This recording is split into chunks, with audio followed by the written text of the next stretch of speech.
again, welcome to another episode of Azania In Therapy. I'm your host, Thabang Tlaka. Today, my guest is the founder of Thandowami. She's a co-author. Please welcome Nkateko Mashele. How are you? I'm good, thank you. And how are you doing? Good. I'm glad that we finally get to have a sit down. And as we're catching up, the last time, so we met. You were running some events. You were emceeing. Yes, you're emceeing, and I was the organizer and of you're those organizing it. So do you still do that? I do actually. How long ago was this? It was around maybe 2015 or 16. Ooh, many years ago. It was it was actually quite a while ago. So yes, I still do. I do emceeing. I do program directing. Okay. I'm a motivational speaker, and recently got the title of a co-author. That's good. So you are doing things, you are moving. Yes, we're moving. Okay, speaking about which, right? So you're the founder of Thandowami. Can you maybe tell me a little bit more about that? All right. So Thandowami is a platform that was. I came up with that because Thandowami, in fact, it means that the love of self. For me, that's what. So I was like, Thandowami. So it's love of, for me. Yeah. And it was at the time in my life when I was going through quite a lot of things in terms of depression and severe anxiety attacks. And it was difficult for me to know where to go or who to speak to. Yeah. And it felt as if I'm the only person going through what I'm going through. Yeah. Right. And so I came up with this hashtag that she speaks. Yeah. So it's the love of self, and as women, we need to find a platform where we can speak about the things that we go through in life. Yeah. Especially when it comes to mental health issues, you often don't know who you can speak to, especially with the stigma that comes with mental health, and people are not very open to it because we don't understand what it is, and we don't see it as an illness. So that's why most women, we die by ourselves because we don't speak out. And so when I came up with Thandowami She Speaks, it was a matter of saying, you're not alone. Let's talk about it. It's a safe space. It happens to the best of us. So let me tell you my journey. Let me tell you what I've been through. And it might just resonate with you. And look at me now. I was literally near death to a certain extent. But I'm here. Let's talk about it. So she speaks, Thandowami, love, self. You talk about creating a space for women to speak, right? And to share their stories, particularly around their struggles, mental health struggles. Because is it because society doesn't allow women to speak, or there aren't enough platforms? You get the sense that women are going through a lot, but the spaces and the platforms for them to speak doesn't really exist, or it's not adequate. I would say in most instances it exists, but there is limited knowledge and understanding. And many a times you find that maybe it's like celebrities or famous people who would just, or maybe if somebody passes away and everyone is like, depression is real, and not realizing that literally the girl next door is going through that. We don't know how to identify these things. Whereas if you know the person in your circle, it's easier for you to talk. I see. Just a normal person, and I see. Your colleague, your sister, your relative, and it doesn't have to be somebody far away from you, and somebody who's has got accolades in a particular and professionals and all of that. But it's basically to say that every person who goes through this is a normal person. I see. So I mean, what I get from that is that sometimes the way we go about it, right? You talk about celebrities or well-known people. Yes. They speak on topics. I remember there was an issue happened. There was something happened. There was a death. Popularized. It was very on social media, and then a certain news channel asked the celebrity to speak on it, and somebody was saying, but like, come on now, like, can't we get like somebody who knows about it? Like, we can't just have, just because somebody's famous, they'll get to exactly say, depression is real. So there is that element that sometimes we almost make it a thing for certain kind of people to talk about it. Sure. Celebrities, maybe even just professionals. Sure. But what you are pointing to is that no, but it's not some mystical thing. This thing is real. Like, that ordinary people like you and I who go through experiences like these, and we should be able to talk about it. So sure. you are, in a way, it's not some strange thing out there. So then, usually when people say stuff like that, they usually have a story, right? That's correct. Yeah, because you often say the wounded healer heals best. People go through stuff and they want that's to. True. So what's your story then? Oh my goodness, where do I even begin? So my story, and I never thought I would find myself, in a position like this talking about my life. Yeah. For the longest of times, I just shied away from it. But my story actually started when I was very young, from the age of 6. Yeah. At the age of 6, I lost my dad. So my father and I were very close. Yeah. We were very close. And out of nowhere, he just disappeared. You right? Now, as in left, didn't come back home. As in he passed away. I see. So he disappeared. Yes. So that would be from your. Now he was here. Now he's not here. Now he's anymore. not here. Yeah. Right. So he passed away. We were all. I was even involved in the car accident. He passed away from a car accident. I was also there.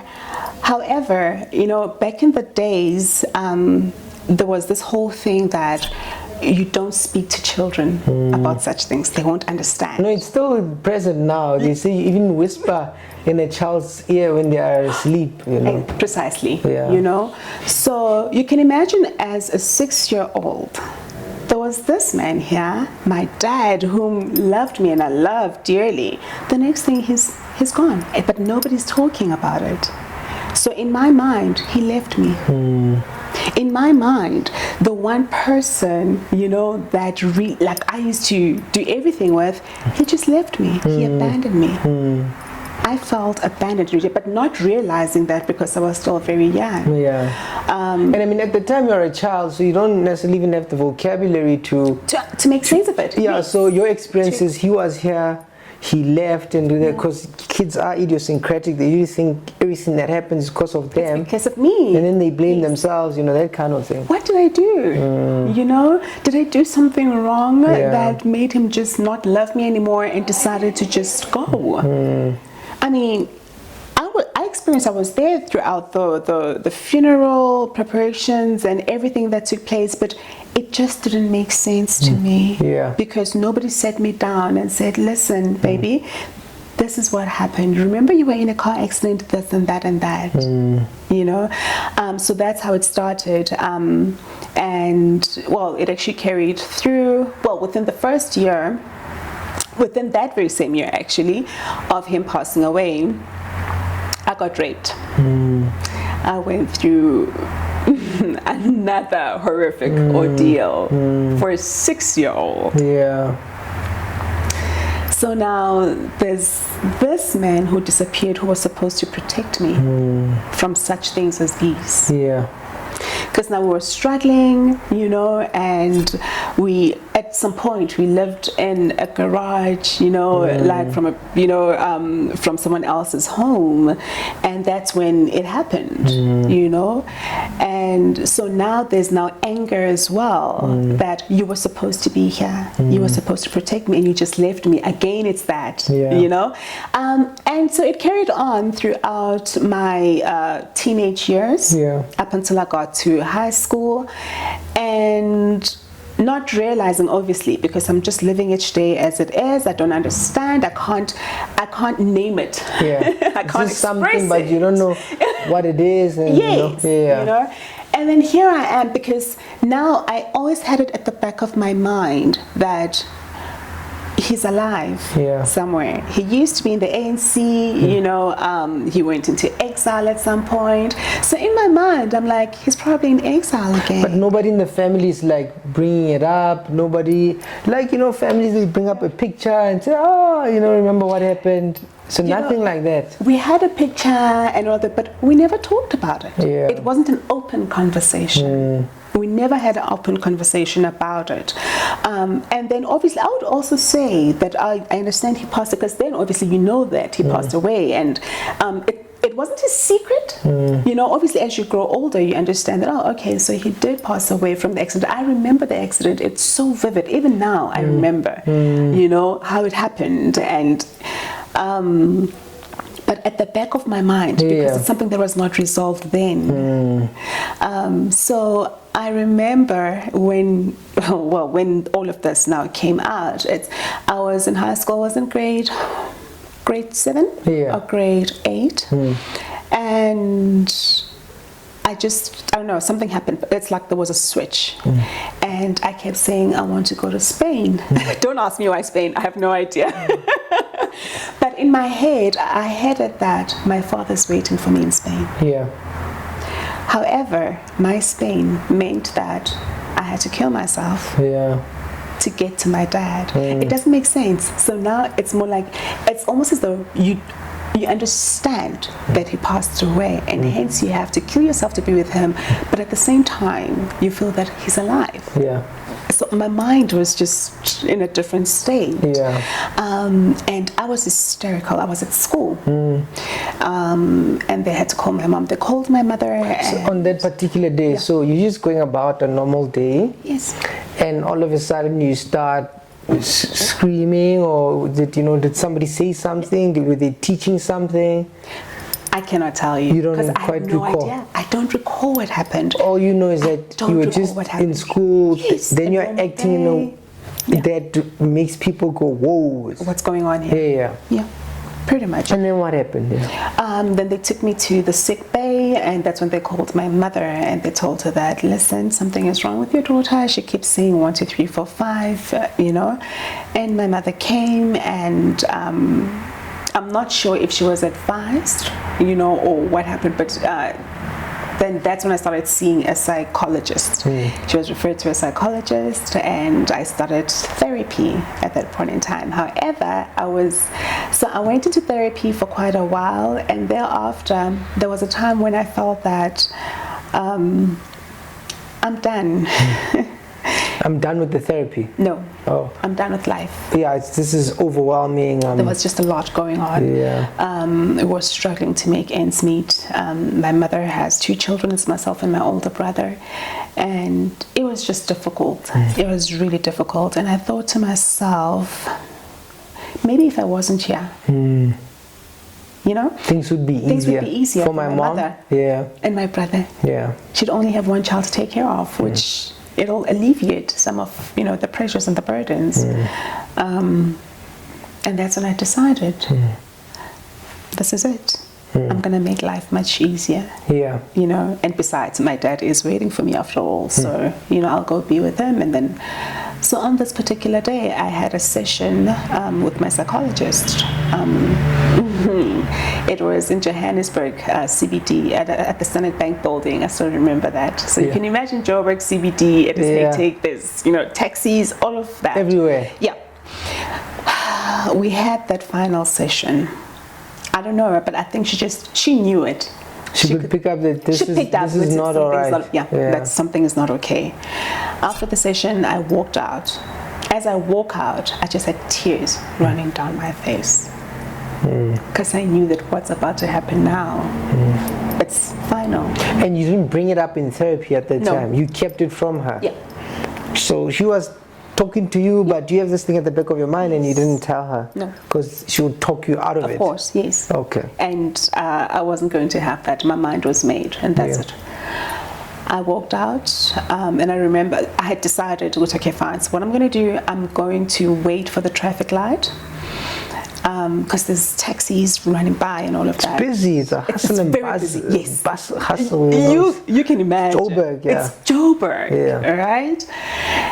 And so I had planned that, okay, so the traffic light was, okay, so when I was supposed to walk, it was obviously still green for me, but I stood by the curb, right?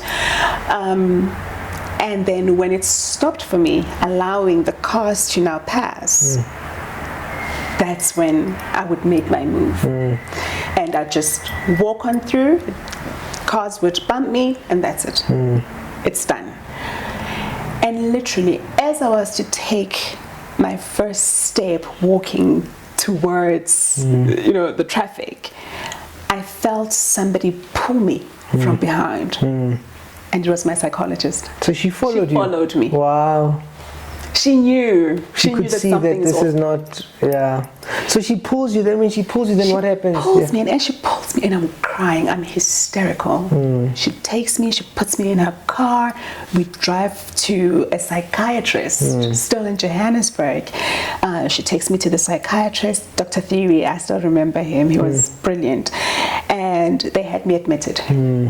Immediately, So I was admitted at Rand Clinic, and only to find when I got there,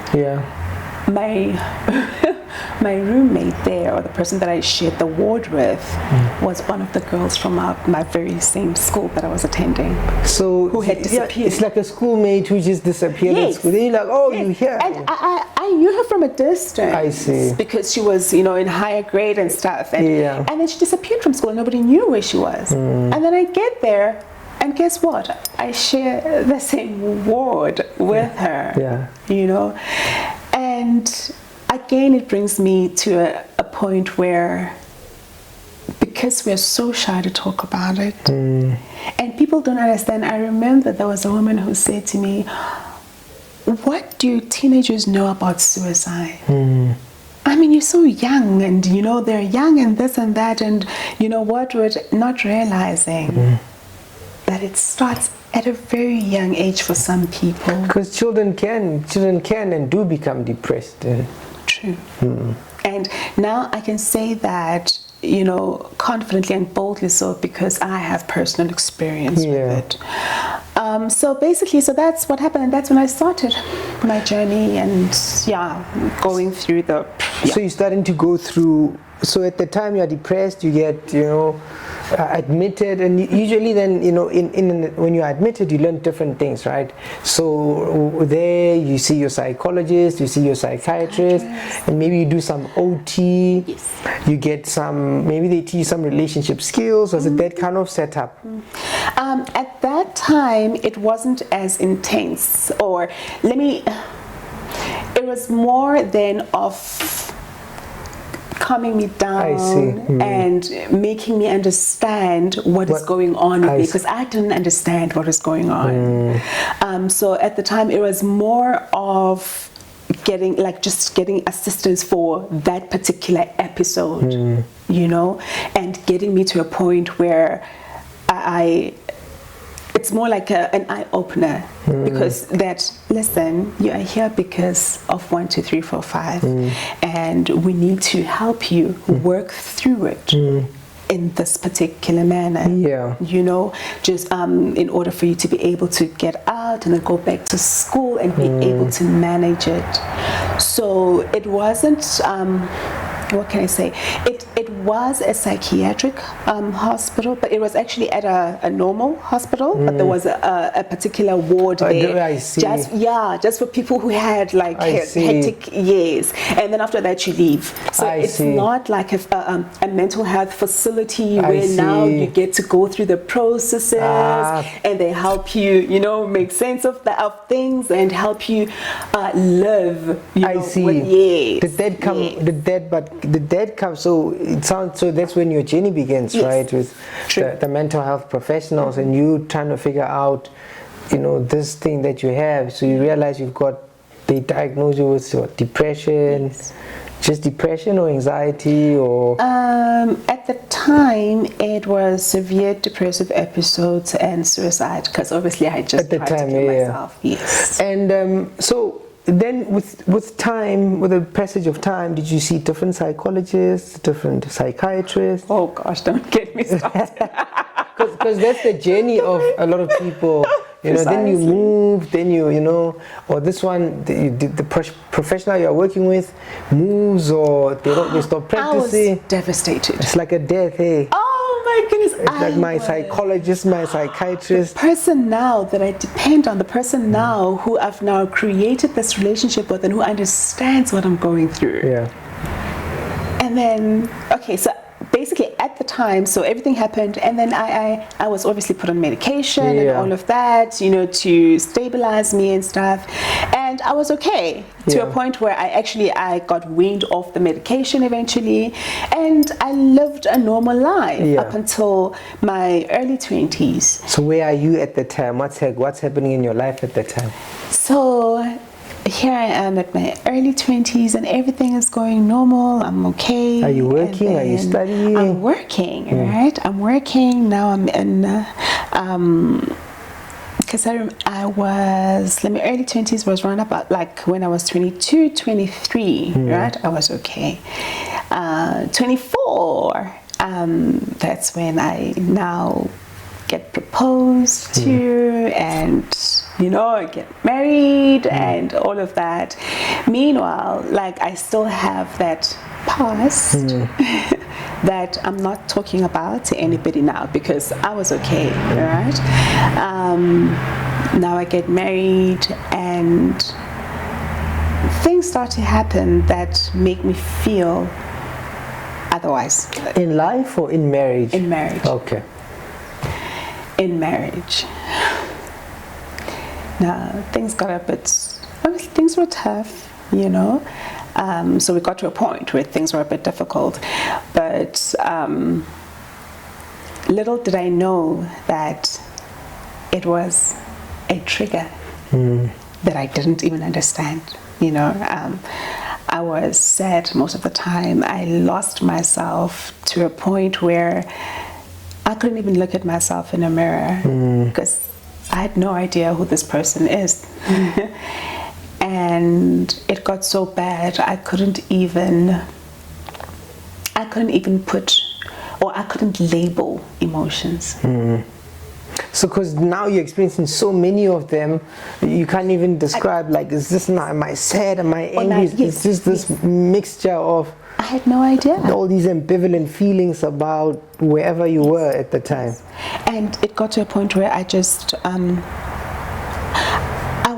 can't say I was living, like, because it's like I found myself dead to myself. I would wake up in the morning, do things in a particular manner because it's what I'm used to, but there was no meaning to it. So you're just going through the motions? Just some routine, but you're not, there's no meaning. No emotions. Yeah.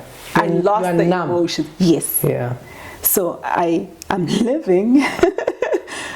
Well, I can't say I was living, but I was alive and going through things how I know how to go through because of, you know, but there was no emotion. There was no labeling of what's happening. I was just, you know, and I remember it was at that time when I didn't understand what was going on, where I tried to now go back to my psychologist.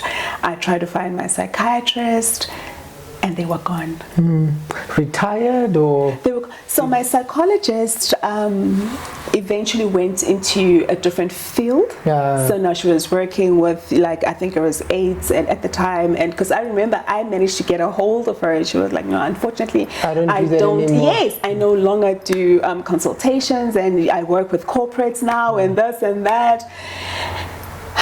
I think she even referred me to somebody, but I wasn't interested. Yeah, because now I must go start my story with someone else. Thank you. We have this bond already. Yes. Yeah. You know, psychiatrist, I tried to get a hold of Dr. Theory and he was gone. I don't know whether he left or whatever, but he's the one person that I have no idea what happened to him. Was he older? Yes, he was. Because sometimes they also pass away. But it never came to me. it was just like, I can't get a hold of this person. Yes. Yeah. And now it took me back to, he left me. Remember, I'm still struggling with my dad having left me in the middle of nowhere. Now here's another man. I need him now, and he's not here. Yeah. So it's like it's history repeating itself. And as much as I didn't know at the time, but it came out later on that I'm actually I'm suffering from abandonment issues, rejection issues, attachment issues, you know, codependency and this and that. Yeah. I didn't realize it then, but it shattered my world. And I didn't understand why. I'm like, but he's a doctor. We don't have anything. There's nothing personal. It's just a patient. But because he helped me get through a difficult phase in my life, and then he just leaves me. Just how my father just left me for no apparent reason. So that's when I felt like my world is crumbling down, because now I'm looking for them, and they were the people that I could count on. I felt comfortable with them, and they helped me through the most difficult things, and now they're not there. So I just let it be. And then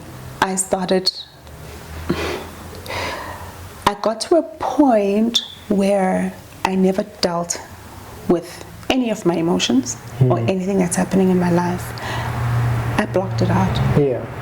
And I just carry on doing what I'm doing. I then started isolating myself.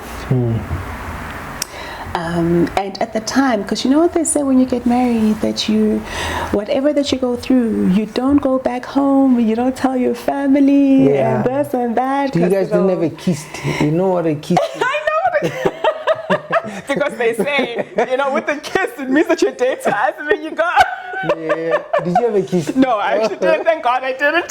Yeah, it's that whole thing, you know, you go to marriage and yes, and that's it. That's where you're gonna end up. Yes, that's where you're gonna end up. You know, you do not go back home after you've been given a kiss. So thank goodness I never had a kiss. You know, but I still, because you know how it is when you're about to get married, then they sit you down, the elders sit you down, and they explain to you that, yes, you know about about liar, about cheluguti. So you know, from today on, or from the wedding, a woman does this, you're supposed to do that, and then how you know, and it's only now where I feel like, no, there's a reason why Tipa has a handle. Yeah. Why should I? Yes, it'll cut you. So I'm like, no, but why should I? You wanna be Mbokoto? No. Oh, that's another one. That's another one. You know. And you know the Mbokoto story. And this is not to take away that women are strong, right? But I thought to myself, Mbokoto is a rock, right? And a rock is meant to crush things, right? And I'm not a Mbokoto, because now it means that, you know, in Mbokoto you can stand on it to elevate yourself. You can kick it, you can do this, you can do... And I'm like, I'm sorry, but that's not me. You know? I'm not a Mbokoto. You're not about to be kicked. No, I'm not about to be kicked and stood on so that someone else can see someone else further for their vision and their life. No. I'm sorry. The way you describe it, I'm sorry. It does not apply to me. It does not apply to me. I'm sorry. So I'm not the type to twara tipa kobochaling. I'm not the type to be a Mbokoto and crash on things, because I believe that women are nurturers. You know, they don't crash things. They're not so stern. And from my understanding, a man is supposed to be the protector. So Minamangi Mbokoto, how is he going to protect me? There's no way that he can protect me, because I'm already this strong person, and you know, I can take anything you throw at me and I take it. No, I'm a woman. I'm soft. It's the way you describe it. I'm gentle. I'm smooth. you know. Yes. And I think that's what.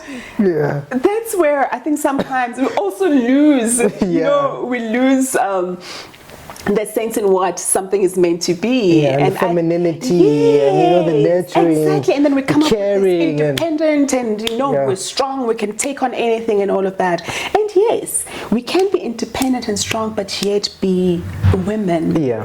And be what a woman was meant to be. So so that's when I realized, and I think again that's what got me to be where I was in terms of losing myself, because I always had this thing that I have to be strong. I have to be strong, and sometimes I even say that, okay, if you don't do it for yourself, at least do it for the children. And at the time, do you have kids at the time? Yes. So I had my firstborn at the age of 25. A year after I got married, and it was the most beautiful thing ever. And it I don't even know how to explain motherhood, honestly.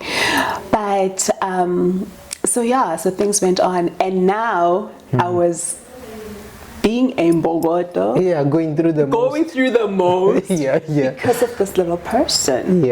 So I'm doing it for her. Yes, I'm doing it for this little person. Not also realizing that my staying in that state was not good or positive for this person. Because if you're not a healthy mother, if you're not thinking straight, if you don't have your stuff put together, there's no way that you can be a better person for you can't else. parent. I mean, you must actually model. So precisely. You need help yourself. Yes. How are you so going how to am I help going to help a child when myself I don't even know when I'm happy, I don't know when I'm angry, I don't know when I'm anxious, because I can't even label it. So how do I now get to a point where I can be of positive influence to somebody else when I don't know what that even means for me? So that's where I got to the point. And then I had my second daughter in 2014. So now I had 2 babies, and I love them to bits, and but as life went on, because I didn't pay attention to it, I wasn't talking to anybody. I kept it to myself. It's that isolation you're describing, right? And so now things got worse, because I'm not treating it, I'm not talking to anybody about it. But I kept losing myself bit by bit, up until I got to a point where things got so terrible in my marriage, and I just couldn't handle it anymore. An incident happened, right? Okay, I'm not going to go into detail. You don't have to go into. You don't have to describe it if you don't want to go there. And I remember when that happened, I was never the same again. Never the same again. From that day going forward, I cried literally every single day. I cried. I went through emotions. I went through, it was one of the worst times of my life. And I remember at the time, because I had been introduced to a psychologist. She was actually a child psychologist, because I had taken my eldest daughter to a psychologist at one stage, because there were just certain things that she was going through and that I didn't, I couldn't make sense of. And so, but I found out she was okay. It was just, her growing up and all of that. And because I didn't know where else to go or where to turn to, I went to her as much as, but I was like, I need to talk to somebody. I made an appointment. I got to her offices, and I couldn't speak. I just wailed. I got there and I just wailed. And at the time, so she knew, obviously she knew me and my ex-husband, because we had taken our daughter to her, and there were certain observations that she also made at the time. So when I came to her and I just wailed, it's almost as though she was like, I knew it. I was expecting it. She's like, we had to come here at some point. Exactly. And at at that very same time, it actually reminds me now, funny how it happened reminds me now of how the same incident happened when I was a teen and I was about, to commit suicide for my psychologist. Because at that very time, when I got to her, it's my first consultation with her, and it's not about my daughter. And she refers me immediately to a psychiatrist. Yeah. I guess so. Because it was at that point. Precisely. You had waited until that up point. until the very, this is now, I'm right at the, standing by the ledge, and it's one move and I'm gone. So you get admitted again? I'm now referred immediately to a psychiatrist at, I guess so, in Parktown. And so I consult with the psychiatrist, and she's like, I'm sorry, but you can't go home. And I was there, I'm thinking, okay, I'm just going to consult. And that's but after the psychiatrist listens, the psychiatrist says, no. She's like, no, you can't go home. I need to admit you. Yeah.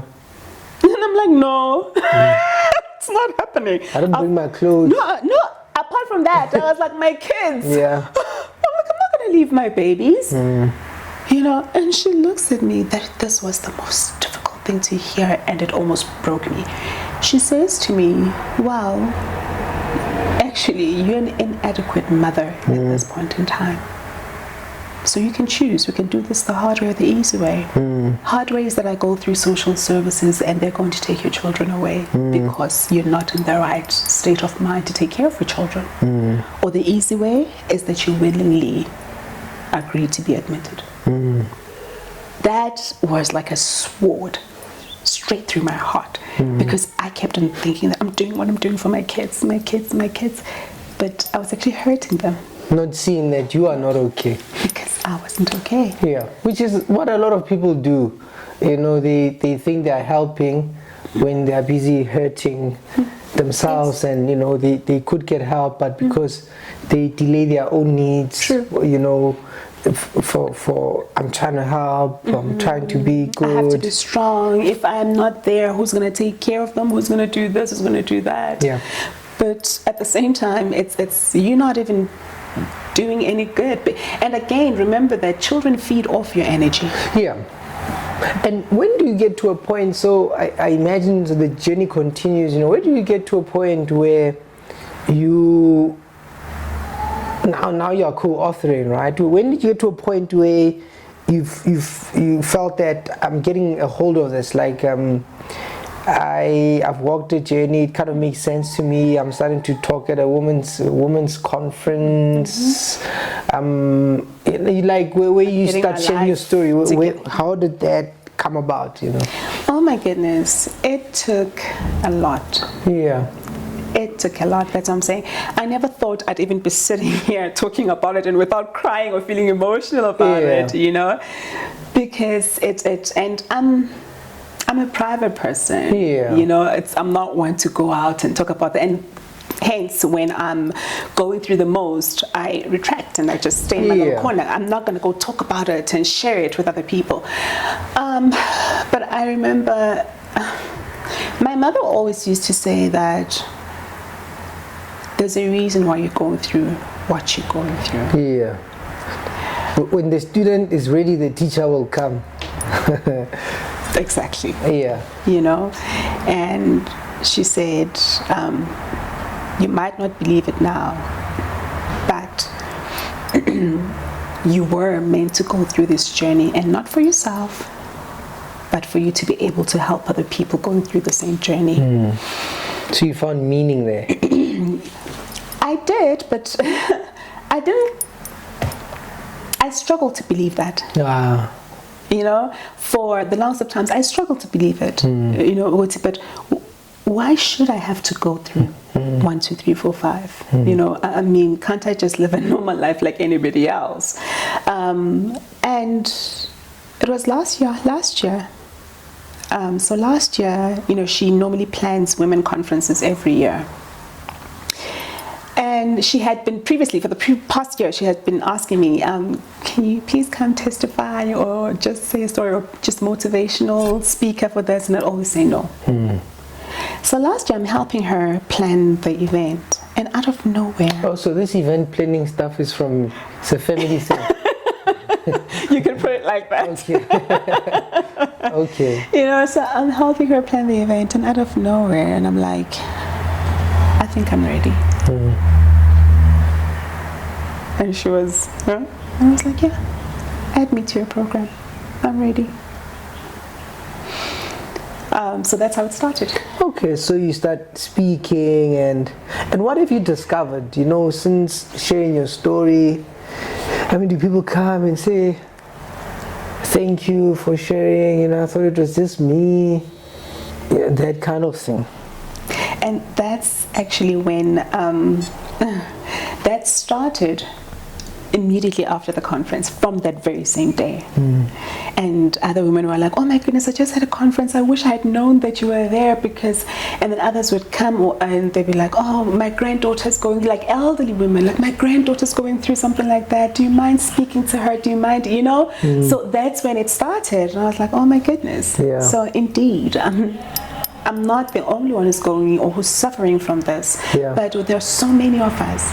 But it's because we don't know who to speak to, who's not going to judge us, who's not going to look at us as failures, because people think that if you've got mental issues, or then you're not strong enough as a person, somehow you can't handle, you're weak, you can't handle life, you know, and that's where we end up killing ourselves, because you're thinking, okay, I would rather not deal, because you're going to, so it's the whole stigma thing. Yes, it goes back to that. I see. So in a way what you're saying is, by sharing your story, people start opening up. They start sharing.